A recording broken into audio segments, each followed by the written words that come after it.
Hong Kong Youth Companion Scheme. Positive Thinking with the Basic Law. Hong Kong Secondary Interschool Debate Competition Basic Law Cup. This competition is organized by the Joint Committee for the Promotion of the Constitution and the Hong Kong Basic Law, and acknowledged by the HYAB funding scheme for the youth positive thinking activities under the Home and Youth Affairs Bureau and the Youth Development Commission.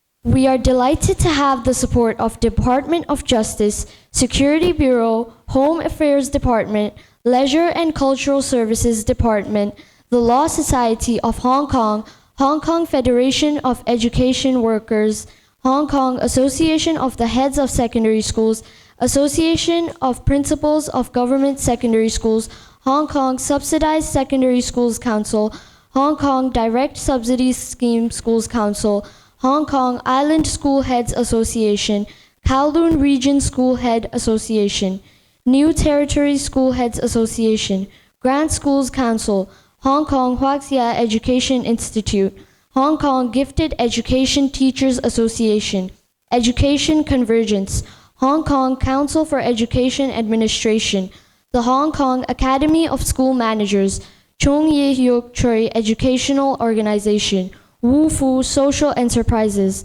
Patriotic Education Center, Hong Kong Women Teachers Organization, Hong Kong Extracurricular Activities Masters Association, the Hong Kong Scholar Development Association, Hong Kong Youth Community Service Association, Hong Kong Youth Legal Education Association, and the Youth Ambassador Association of the Hong Kong Basic Law for our debate competition.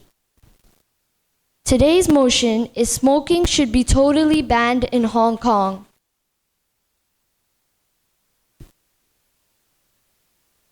Now, we would like to introduce the judges for today's competition. Mr. Alvis Su, Hong Kong Joint School Foreign Affairs Association.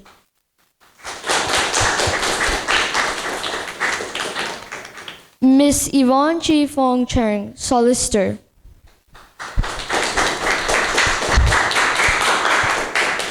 Mr. Law Chun Y. Kenneth, Model ASEAN Association Deputy Secretary General.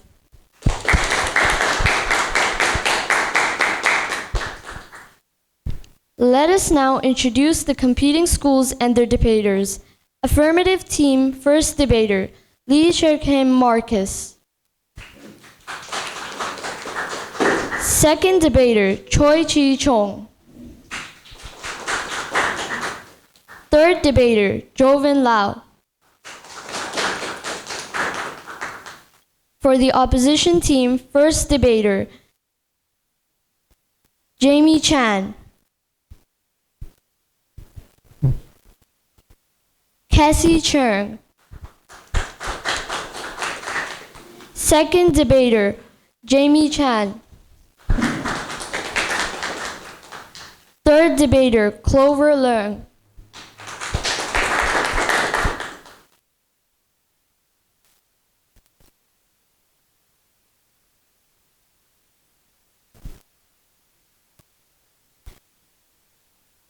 The competition guidelines were sent to all teams via email before the competition.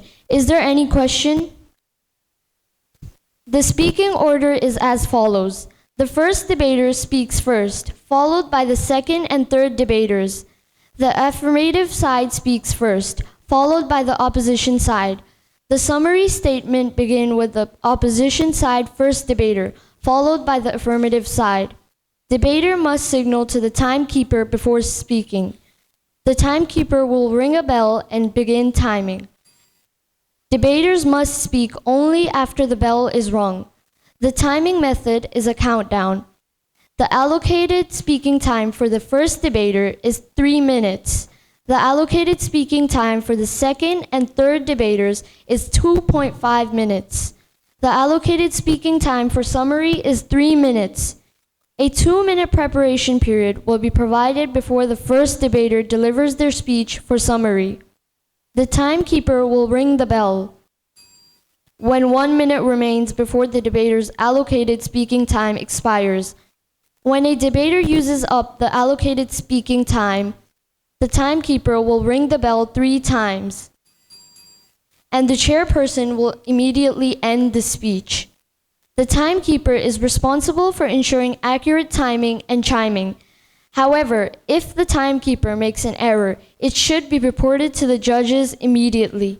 The judges must collectively decide whether to grant additional time or adjust scores accordingly. They may confer and decide to adjust scores upward or downward by the same margin based on the actual circumstances. All speeches during the competition must be delivered in English. However, personal names, book titles, and proper nouns may be expressed in other languages. If any other language than English is used outside of these exceptions, opposing team members, teachers, supervisors, the chairperson, judges, or organizer may raise the issue. If a violation is confirmed by the judges, they may deduct 1 to 5 points from the total score of the debater in question at their discretion. The judges and the organizer have the right to make the final decision in any special circumstances. Is there any inquiry?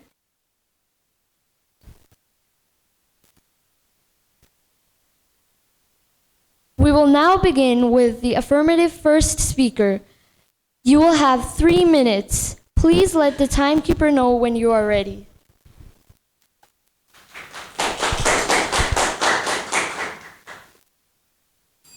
Honorable adjudicators, chairperson, and the opposing team, today we propose a historic shift for our city. Our motion is that smoking should be totally banned in Hong Kong. We define this as a comprehensive prohibition of the manufacture, import, sale, and possession of tobacco. However, to ensure social stability, we propose a phased implementation model. However, this mirrors the Hong Kong's government's own Hong Kong roadmap on popularization of electric vehicles, which stops the registration of fuel-propelled cars by 2035 to reach zero emissions. If we can phase out toxic fumes from our roads, we must phase out toxic smoke from our lungs. Our team line is protecting our people, promoting our progress, prohibiting puffing permanently. I will address the dire health consequences and our strategic timeline. Our second speaker will detail the economic recovery, and our third speaker will dismantle the negatives case and explain how a total ban can change the culture of Hong Kong. First, the health consequences. Tobacco is the leading preventable cause of death in Hong Kong, claiming 14,000 lives annually. When a smoker inhales, they aren't just taking in nicotine. They are absorbing over 7,000 chemicals, including at least 69 known carcinogens, like arsenic, formaldehyde, and lead. These poisons enter the bloodstream and damage every single organ. Within minutes of a single puff, nicotine narrows the arteries and spikes blood pressure. This leads to the stroke and heart attacks that kill 40 Hong Kongers every single day. Secondly, our proposed timeline. We are not suggesting a flash cut. We are proposing a gradual tightening similar to the UK's Tobacco and Vapes Bill of raising the smoking age every year. According to the World Economic Forum 2023, anyone aged 14 or under in the UK will never be able to legally buy cigarettes or any other tobacco product under planned new legislation that come into force in 2024. First, we will use this year's ban on ASP possession as the kickoff of our blueprint. Secondly, we will phase out retail licenses over a 10-year window. By signaling the end of tobacco now, we allow the market to adjust, while ensuring the next generation is never enslaved by nicotine. We are not just banning a product. We are curing a city, which is why our team line is protecting our people, promoting our progress, prohibiting puffing permanently. For a vibrant, healthy, and tobacco-free Hong Kong, I beg to propose.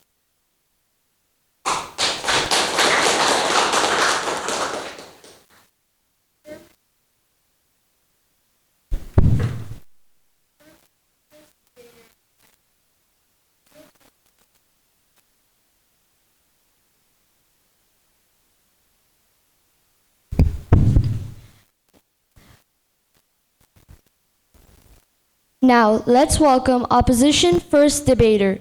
You will have 3 minutes. Please let the timekeeper know when you are ready.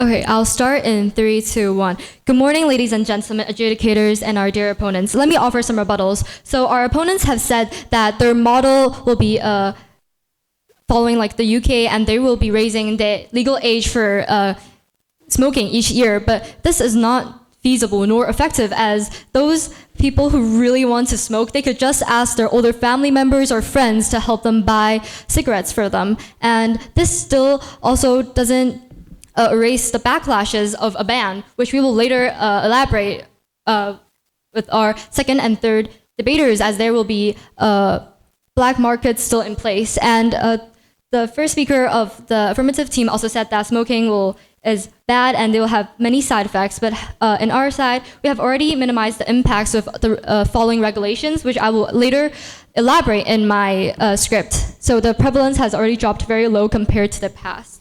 So yeah, back to my case. Currently in Hong Kong, the government has already implemented a comprehensive suite of targeted regulations to control smoking as outlined by the Health Bureau.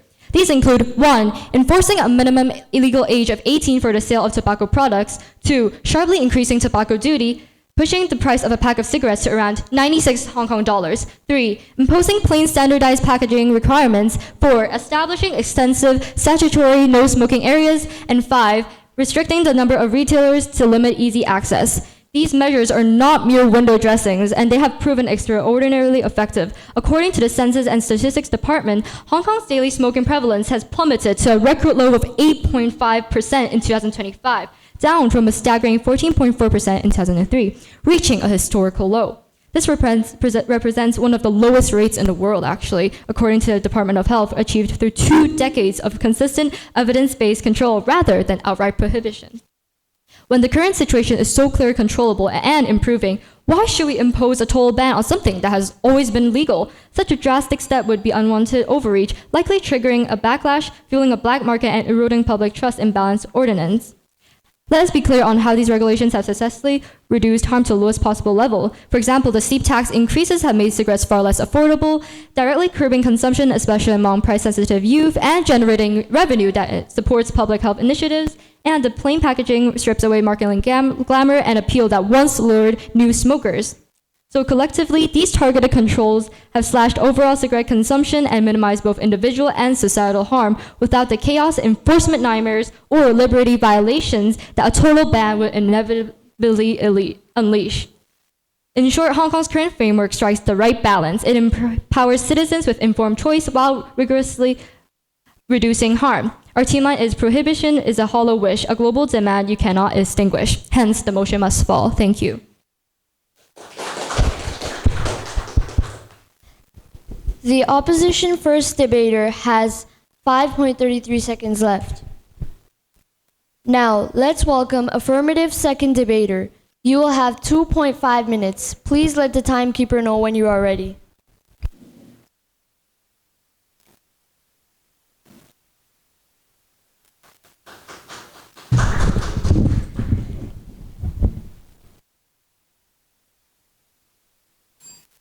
Ladies and gentlemen, judges and members of the opposition, as the second speaker, I proudly stand by our team line, protecting our people, promoting our progress, prohibiting puffing permanently.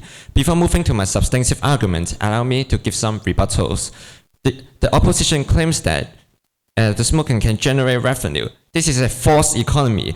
The massive medical cost of treating smoking-related disease like cancer far exceeds the taxes collected. Banning smoking actually saves our public healthcare system billions of dollars and fully protects our progress. Now, I will move to my main argument, why a total ban is economically vital and constitutionally required to protect our city. Beyond the terrible human cost, smoking imposes a substantial financial burden to Hong Kong. According to a research of the University of Hong Kong in 2021, every single year, the estimated economic loss due to smoking is around $8.2 to $9.9 billion. This severe financial strain impacts our public healthcare systems and workforce productivity. It diverts vital resources that could be much better utilized for our overall societal development. For instance, we could use those $9.9 billion to build a brand new public hospital every single year, drastically cutting the waiting times. We cannot allow this massive waste to continue, and our constitution agrees.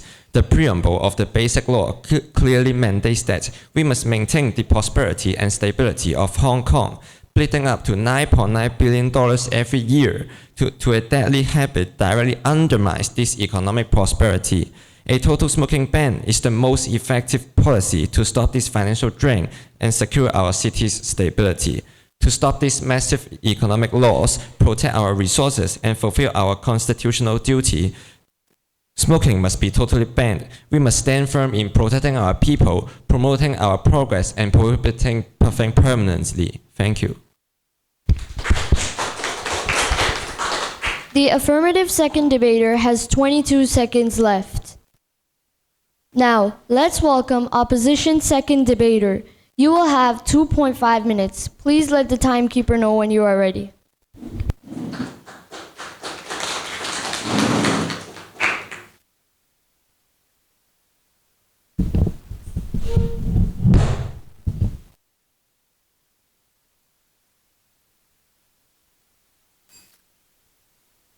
Good morning, ladies and gentlemen. Before I start, rebuttals first. The affirmative says smoking increases healthcare burden, so we should ban it. But excessive sugar intake also causes obesity, diabetes, and heart disease, placing a massive burden on Hong Kong's healthcare system. According to the Department of Health, diabetes-related cases alone cost $18.6 billion, yet the government doesn't ban sugar. Burden alone is not a reason for total prohibition. The affirmative can't apply this logic to smoking while ignoring sugar. Now, back to our case. Our first speaker has explained how the harm of smoking has been under control in the status quo. I will now show you how a complete ban would only worsen the situation. First of all, a total ban does not eliminate demand. It drives supply underground. Smokers with addiction will not simply stop, but buy from illegal vendors instead. This is clearly demonstrated in Bhutan, where a tobacco sales ban was introduced in 2010. Yet tobacco use increased from 9.4% to 21.6% 3 years later. Bhutan had to re-legalize tobacco in 2021 because the black market was uncontrollable. Even worse, studies by the International Chamber of Commerce revealed illicit cigarettes cause significantly greater harm to smokers' health due to their low quality without regulation, which causes an even more severe healthcare burden on the government. Secondly, under a ban, money flows from the government to criminals. In Hong Kong, tobacco tax contributed $9 billion in 2024 to 25, about 1.5% of the government revenue. Prohibition would only strip this funding for public welfare to black market operators and smugglers. That is exactly why New Zealand repealed its smoke-free legislation. Prime Minister Christopher Luxon admitted the repeal is to protect the $1 billion that sustains healthcare and public services annually. In conclusion, tobacco use persists regardless of bans. The real question is, shall we keep cigarettes regulated, channeling billions into hospital and welfare, or surrender revenue to smugglers in an unmonitored black market instead of society? Prohibition is a hollow wish, a global demand you cannot extinguish. Today's motion must fall. Thank you. The opposition second debater has 12 seconds left. Now, let's welcome affirmative third debater. You will have 2.5 minutes. Please let the timekeeper know when you are ready. Testing.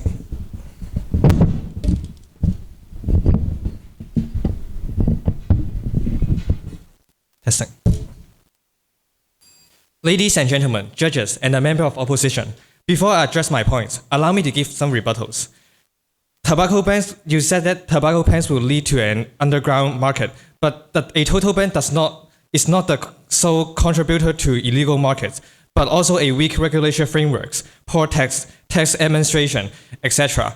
Countries with higher tobacco tax, such as Australia, Switzerland, have a lower illegal market shares, while the countries with lower taxes, such as Brazil, Malaysia, etc., have a higher black market shares. The tobacco industry is involved in illegal trades, facilitating the smuggling of tobacco products. The World Customs Organization revealed that around 70% of illegal cigarette seeds are manufactured by tobacco industry. Again, our team line is protecting our people, promoting our progress, prohibiting puffing permanently. I will further discuss prohibiting puffing permanently, creating a permanent culture shift for future generations. First, we must look at the standards of our set of society. Think about the children, pregnant women, or the elderly. A student walking to school cannot force an adult to stop smoking.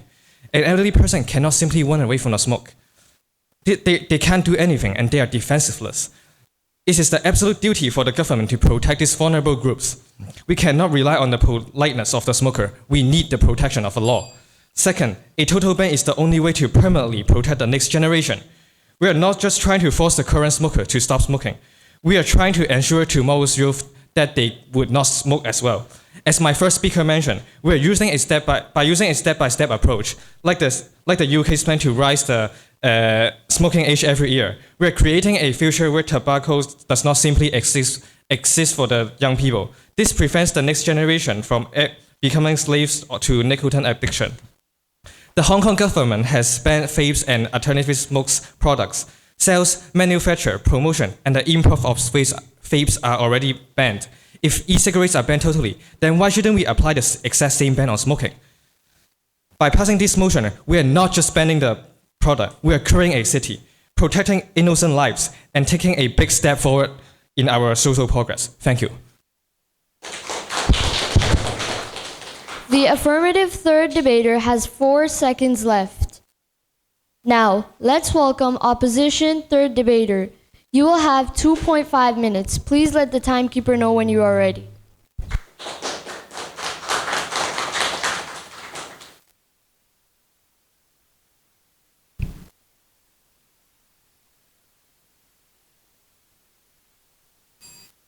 Good morning, adjudicators and our dear opponents. Before I start, I'd like to present some rebuttals first.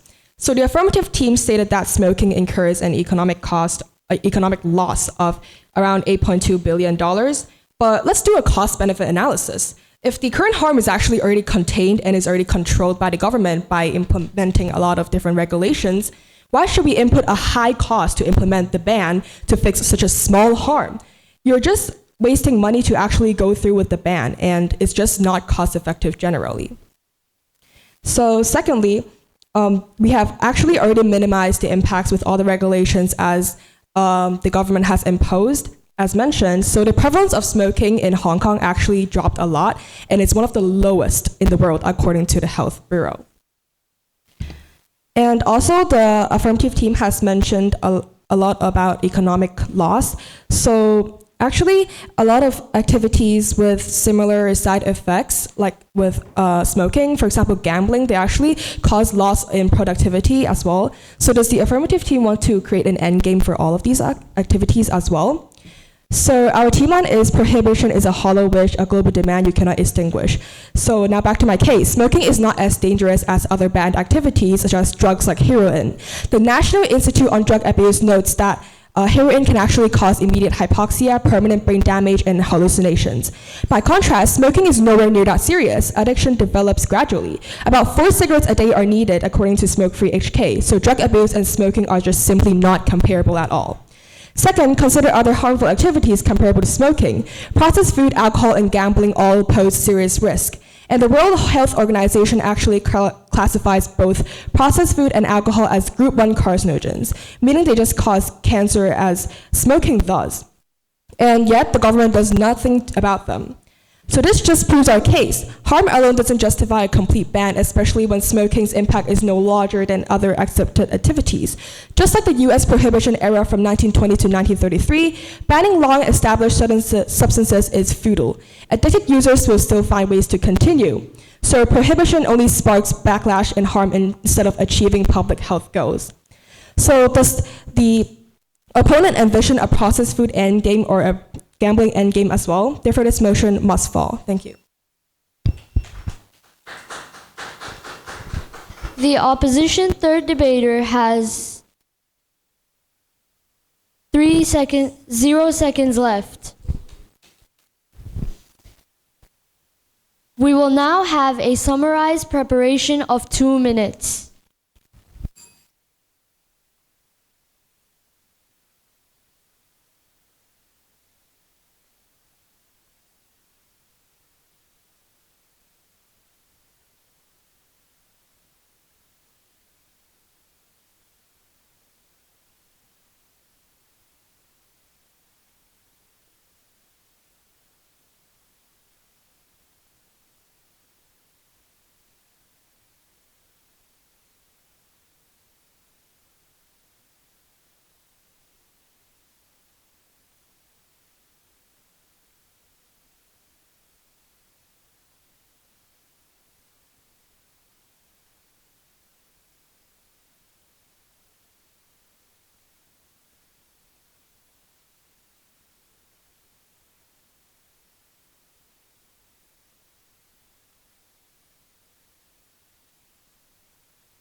Now, let's welcome opposition first debater. You will have 3 minutes. Please let the timekeeper know when you are ready.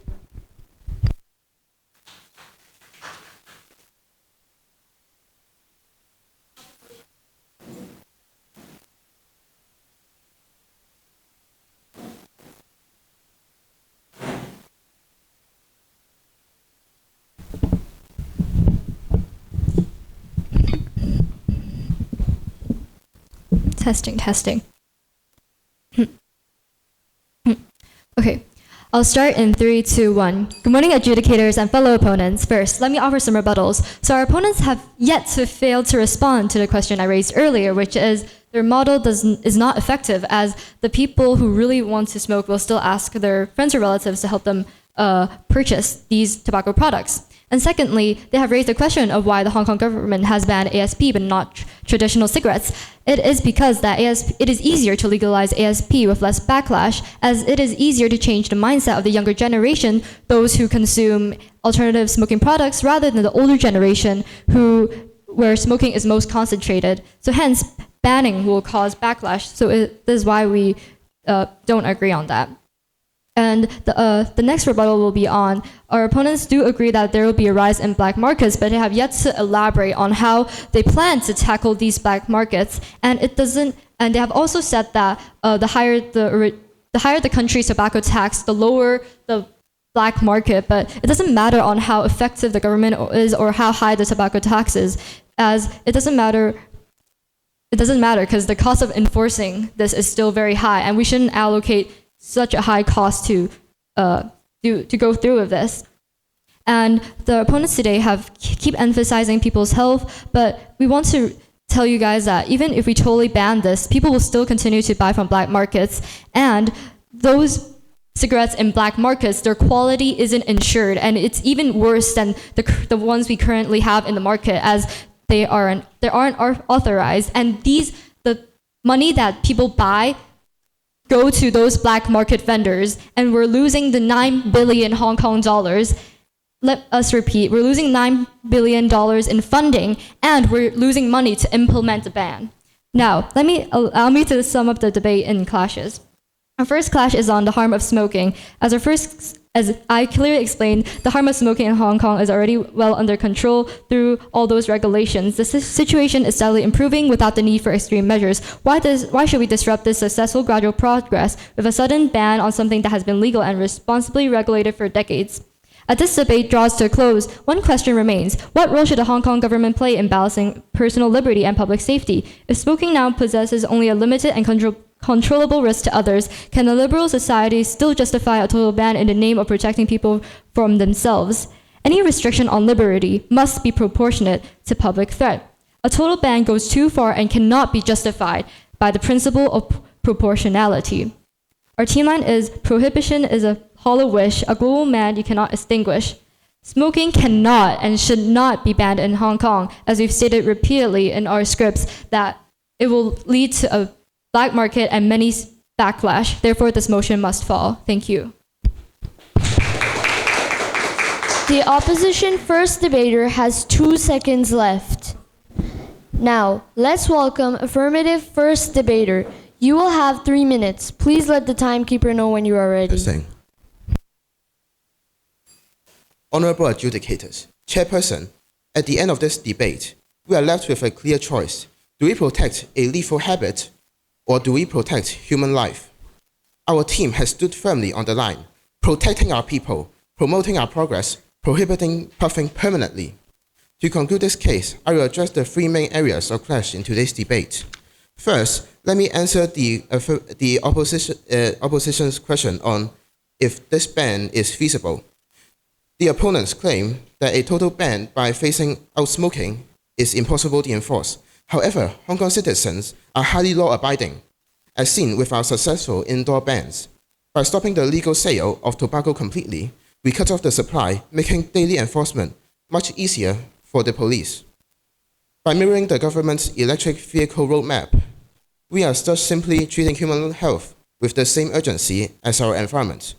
Just as we are phasing out fuel-propelled cars by 2035, our phased implementation model, inspired by the UK's generational ban, ensures that our next generation is never enslaved by nicotine.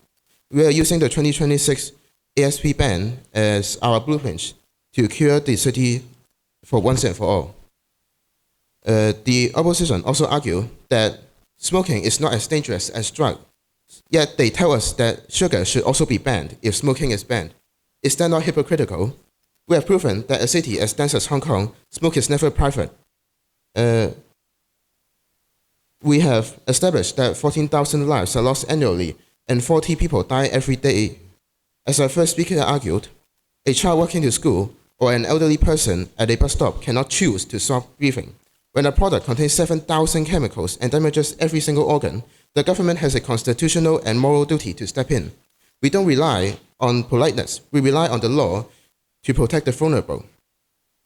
The opponents also warn us about a black market, but fear of illegal activity is never a valid reason to keep a deadly product legal. With strict custom controls and heavy penalties, Hong Kong law enforcement is highly capable of destroying any illegal smuggling rings. Madam Speaker, the affirmative team has not just argued for a ban. We have argued for a future where 14,000 deaths are prevented, a future where $9.9 billion is reinvested in our people, a future where our children grow up in a city where tobacco simply does not exist. We are protecting our people, promoting our progress, and prohibiting puffing permanently. For a vibrant, healthy, and tobacco-free Hong Kong, this motion must stand. I beg to propose. The affirmative first debater has 3 seconds left.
Now, let's invite the judges to share their valuable insights on both teams' performances today. First, please welcome Ms. Yvonne Chi Fong Chung, Solister. Yes, hello boys and girls, good morning. I'm actually a lawyer in Hong Kong, so both teams did well in this competition.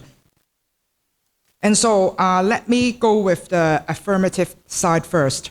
So first Mr. Speaker, so you actually address structure well in terms of your argument. First, you actually lay out the structure clear, saying that a comprehensive prohibition, a phased implementation model, and timeline. It's very clear. And then later on, and then you use statistics to show the health consequences. And then you did a really good job in analyzing like how your model works. Like let's say there's no fast cut, and it's a gradual ban. And then you also take into account with the UK model as well.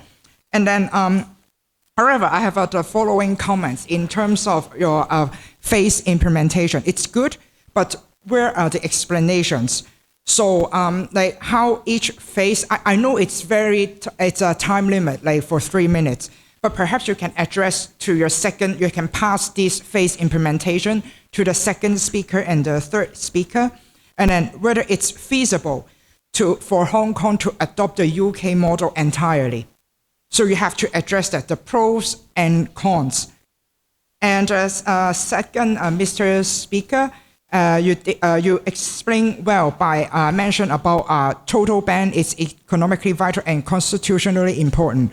And then you did link your argument with the first speaker. And you mentioned about basic law. And then so because I'm a lawyer myself, so I really want to know like what part of provisions in basic law that relates to this topic. As you mentioned about effective use of medical resources, about allocation of medical and government resources to maintain stability and economic prosperity and promoting progress. So perhaps what you can do is to refer back to the provisions to the basic law and apply it and just basically like just to explain it in your argument. So that will be much better. And overall, it's very good. And then for the third, Mr. Speaker, you mentioned about the tobacco tax and the illegal trades on tobacco, and then you cannot force current smoker from smoking. And then so the thing is, and then how the set cutting supply would be much easier. Because the thing is, I'm a legal practitioner. I always see that when I have some criminal clients, sometimes those criminal activities occur in local bars, pubs. And then the thing is, what if they turn a blind eye? So can government really enforce these kind of people? You guys mentioned that like smoking should be totally banned in indoors restaurants. But what if the businesses turning a blind eye and allow those customers smoke? So perhaps maybe you can think of like illustrate this part instead of explaining. You illustrate it with examples. And now for the opposing team, for Madam First Speaker, it's really good that you start with rebuttals like in the beginning, instead of just elaborating your point. And then you also mentioned about the enforcement of legal age, imposing the package requirement, the duties, and the sale of tobacco restrictions, and the reduction in statistics. It's really good to illustrate it with statistics, but how does that relate back to your argument? And perhaps you can do better research from the custom webpage, see if those port terminals like they do random checks on those people. So And Madam's second speaker, you're also good dealing with rebuttals first to the other team. And you also mentioned, illustrate about the illegal market. Yes, and then also money flows from governments to criminals. So the smugglers. So how does that link back to the argument that whether it's a total ban or partial ban? So you can link to this argument. And then for Madam Third Speaker, also mentioned about the economic loss and the cost-benefit analysis. And then so the thing is that you actually, it's good that you mentioned about the economic loss and the cost-benefit analysis, but you can elaborate further how you can deal with it with the public policy issue with your team first speaker. And then it's good. Both teams did well. Yeah. So who's the? Thank you. Now let's welcome Mr. Alva Su, Hong Kong Joint School Foreign Affairs Association. So both teams did a really great job in addressing the topic. But I wouldn't go through all the observations, but just a few of it. And I also want to introduce a bit myself, and I'm from the Joint School Foreign Affairs Association. I used to judge for Chinese debating. So for English is not really familiar with it, but I'm very inspired by both of your performance. So really grab hand for of you. So actually, I'm also a law student. So I used a logical and legal thinking way to judge both of you. And the first observation would be I quite like both of you using some constitutional concepts, especially for the affirmative team. You use the preamble, how this totally ban can benefit from the prosperity of the Hong Kong society. And it's really good for it. But you may turn the shift onto more about how this economic thing relate to the health problem. So the data thing is good. It's very data-driven, very evident. Many evidence is inside. It's very good. And so for the opposition team, you used up the liberty one, but you can be analyzing more of it. For example, in the basic law, which article said that the liberty of consuming such goods, and well, you did a good job in outlining the same kind of stuff, like the drugs, like the sugar, and also any others of the same kind. But you can also address more of the legal, the technical way, such as the any related regulations, and you can say that smoking is a freedom of a human, and you may address it on more a technical way. And so for defining the topics, well, I cannot see both teams in determining how actually smoking is not just a cigarette, and it has different forms of it. And we also banned it in this January. The Health Bureau, they issued a banning from, well, I'm not sure whether the English is, but like so I guess you all of it heard of it. So it's also a kind of smoking, and you both team can analyze more of these tools and how can you ban from the tools other than just the weight of smoking, and this can further develop your argument.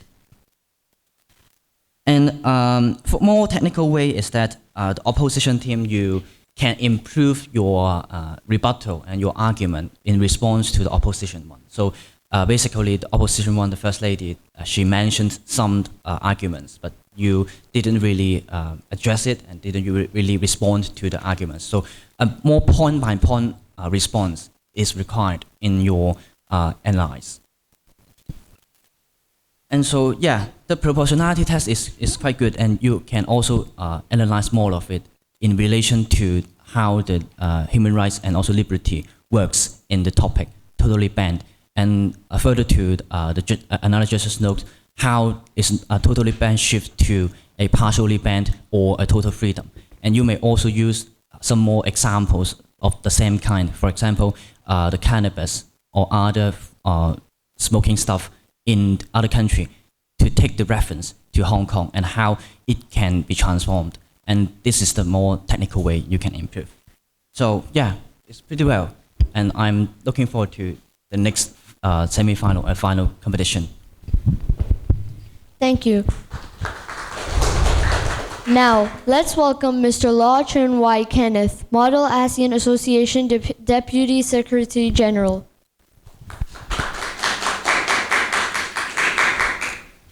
So first of all, good job to both schools. So I think you two schools have really done a great job and have brought a really a great debate to today's venue.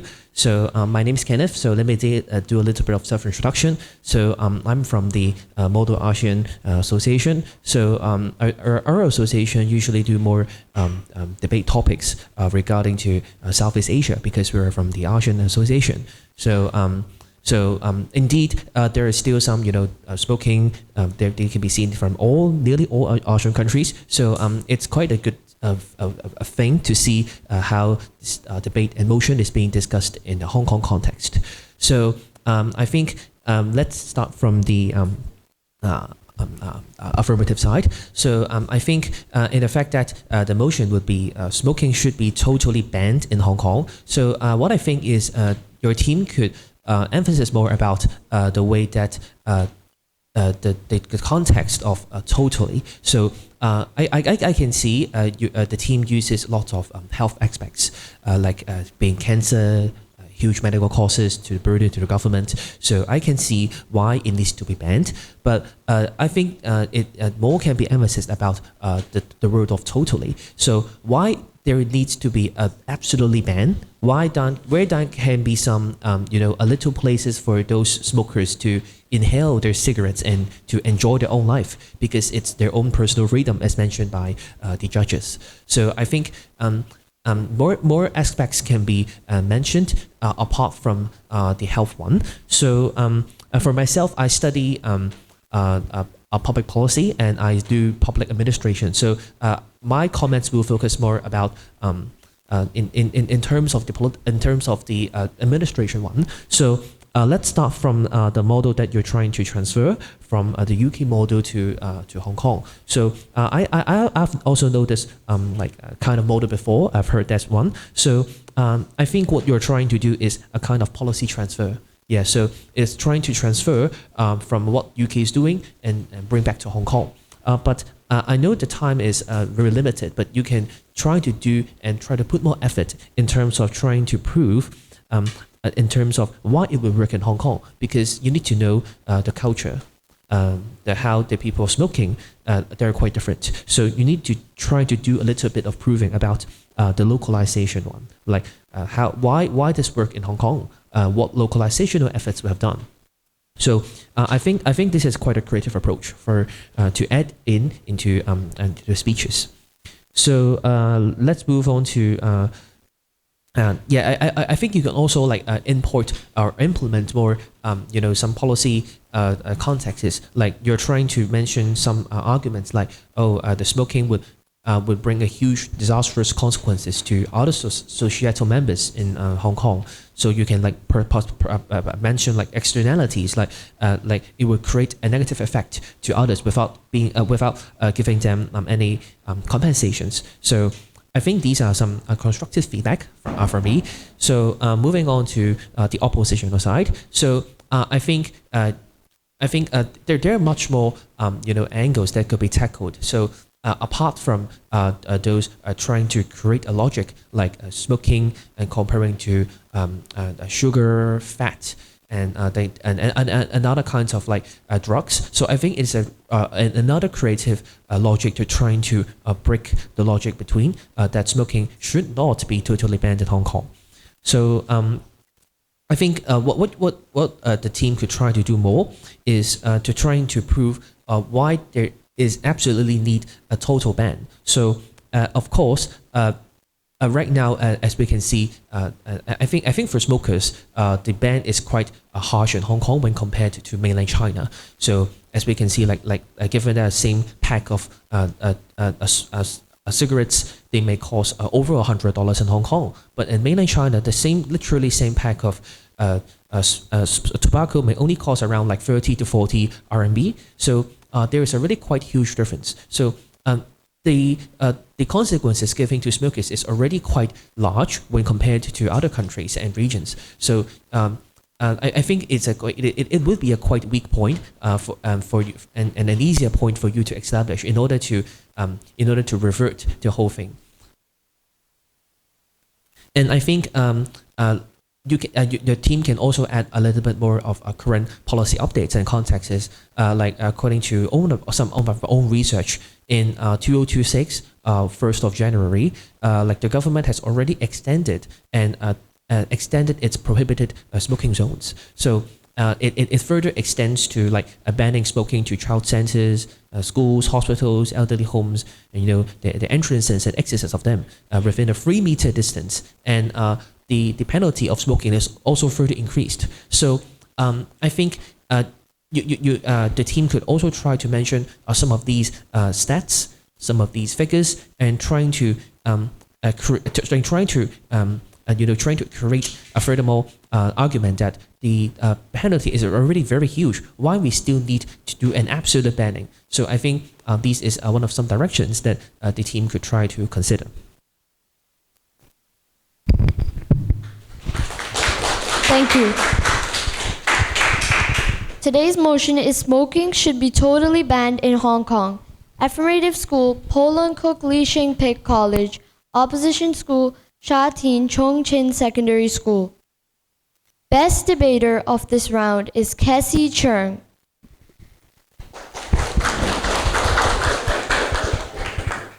The first debater of opposition team.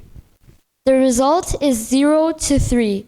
The winner is the opposition team, Shatin Chung Chin Secondary School.